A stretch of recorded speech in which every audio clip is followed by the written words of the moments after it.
Here's the basic Snowsnake as it comes ready for you to bring to life. It's got a couple heavy ball bearings in the head section to make it weighted forward. It's got some cuts made along its back so that it can be carved and shaped into the Snowsnake style of your liking. Some important items to assemble for your Snowsnake project. Safety glasses, very important for protecting your eyes.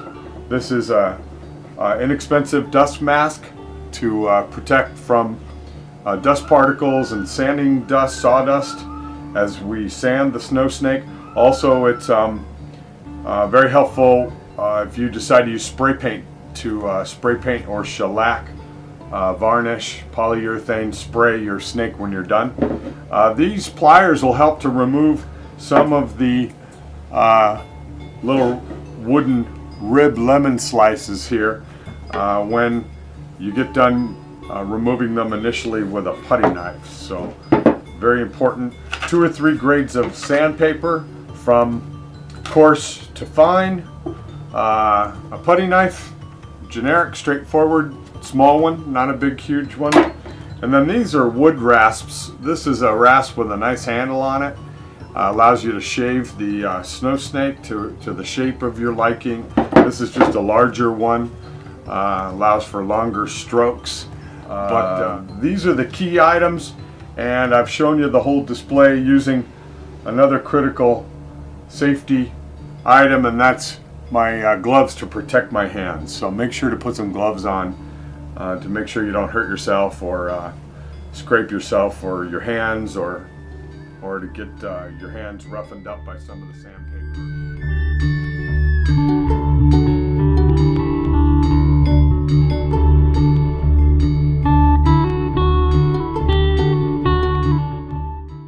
Take a putty knife, and what you're going to do is put it in between these ribs here, and holding the snake with your gloves on, you can gently pry out a piece, and look how that pops right down safely. Use your gloves, keep your safety glasses on, and then as you put the putty knife in between these ribs and give it a pull, it pops right off nice and easy. And you can do that for the length of the snake. Just to grab the needle nose pliers, and then you can simply grab this rib down at the base and pop it right off. Isn't that great? Here you go. These have all been peeled off here. You can see cut away to different degrees with the putty knife and with the pliers. You basically just go back and forth, and you'll see that it gets smooth as I work across the length of the Snowsnake. You can actually take a piece of scrap wood and some coarse grit sandpaper and just wrap the sandpaper around the wood, hold it tightly, and now you can sand that right down, back and forth. Sandpaper also works fine to smooth the ribbed area and gets your snake to a point where you're almost ready to begin the final sanding process to get them ready to receive some paint.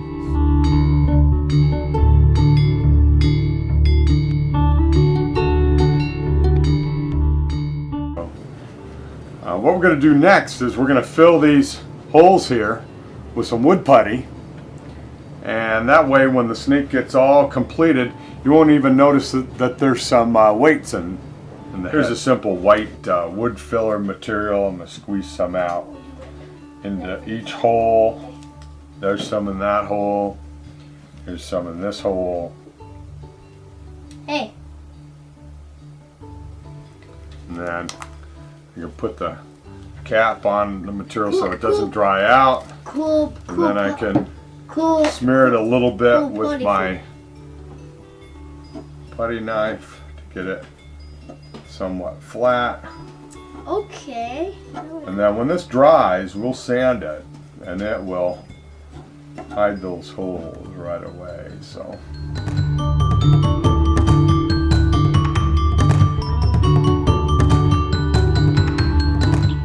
So now our wood filler has dried here and here over the weight holes, and we're going to sand that down and make it nice and smooth. We'll take off all the excess.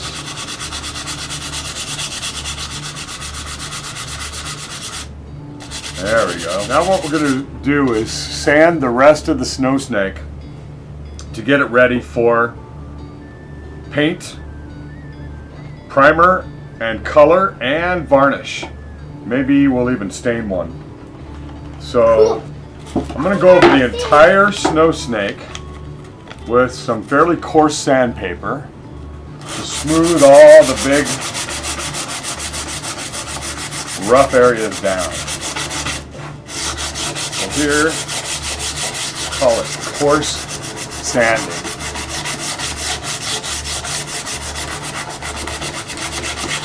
Okay, now I'm going to switch over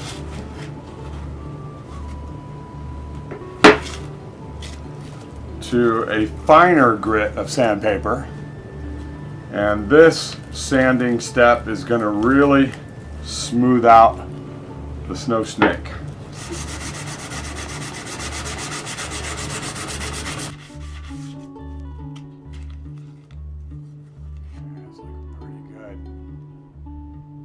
Okay, there you go. A nicely sanded Snowsnake.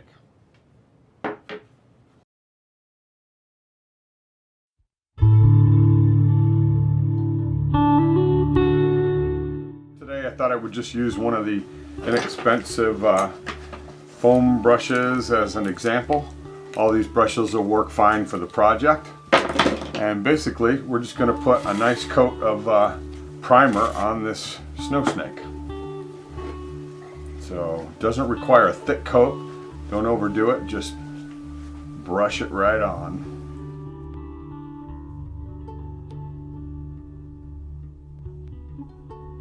Now if there's any smudges, runs, or fatty edges or anything on this when we're done, when it gets dry, we're just going to give it a light sanding and take those off. So you don't have to be perfect at all with the primer coat.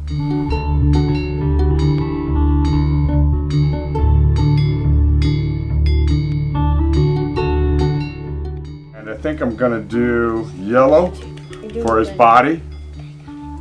Put some right in the holder there. And then I'm going to do stripes of a different color. But first I'm going to paint his whole body with one color.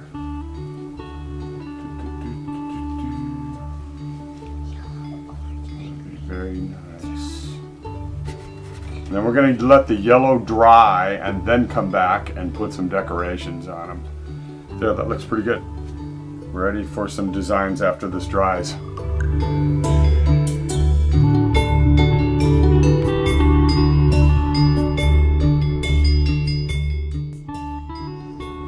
Now that our base coat color of yellow is dried overnight, we're going to apply some decorative markings on the snake.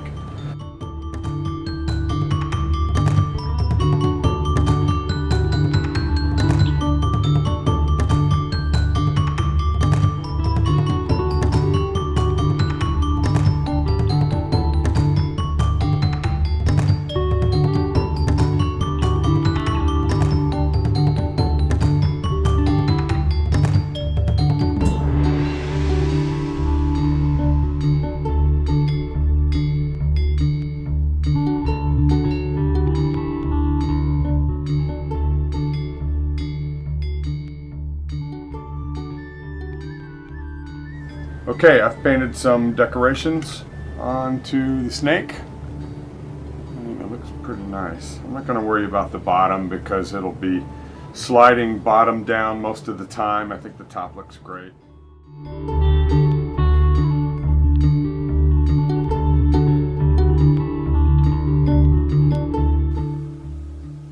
This Snowsnake is decorated very nicely, but he really doesn't have any personality yet. So I think I'm gonna give him some personality, and I'm gonna do that by painting a nice face on him. Put his eyes back on his head so they can be seen from the side. Ooh, I like that. It stands out a lot. Very bright.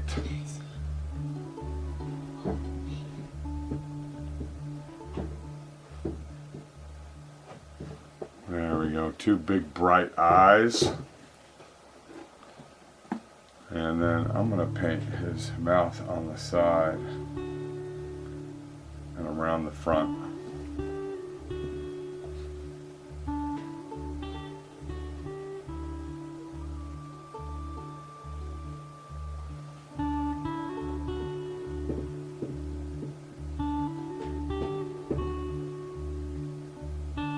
Painting on the front of him. It looks pretty good.